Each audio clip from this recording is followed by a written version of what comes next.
Doctor سید طالب الرحمن صاحب حفظہ اللہ، آج کل ٹی وی پر ایک مولانا صاحب قرآن کی تفسیر بیان کرتے ہیں جن کا نام ڈاکٹر اسرار احمد ہے۔ ہم آپ سے درخواست کرتے ہیں کہ ان کے عقیدے کے بارے میں بتائیے تاکہ ہم اسی لحاظ سے ان کی باتوں کو قبول یا رد کرنے میں اپنا فیصلہ کر سکیں۔ ڈاکٹر اسرار صاحب نے خلافت کا نظام قائم کرنے کے لیے سب کو آوازہ دے رکھا ہے، بریلویوں تم بھی آ جاؤ، دیوبندیوں تم بھی آ جاؤ، شیعوں تم بھی آ جاؤ،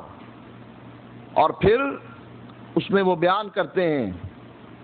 کہ جو نبی کو نوری کہے وہ بھی ٹھیک ہے اور جو نبی کو بشری مانے وہ بھی ٹھیک ہے، بریلوی بھی ٹھیک ہیں، دیوبندی بھی ٹھیک ہیں۔ ان کا عقیدہ صوفیوں کا عقیدہ ہے۔ وحدت الوجود کے عقیدے پر ڈاکٹر صاحب ایمان رکھتے ہیں، اپنے گھر میں رفع الیدین کرتے ہیں، اپنی مسجد میں رفع الیدین نہیں کرتے، فجر کی نماز میں ضرور کرتے ہیں۔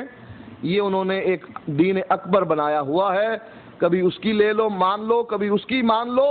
وہ اللہ اور اس کے نبی والا دین ان کے پاس نہیں ہے، لہذا ان کا درس سننے سے اجتناب کیا جائے، چونکہ آپ کے پاس علم نہیں ہوتا، کہیں ایسا نہ ہو کہ وہ آپ کے عقیدے کو خراب کر دیں۔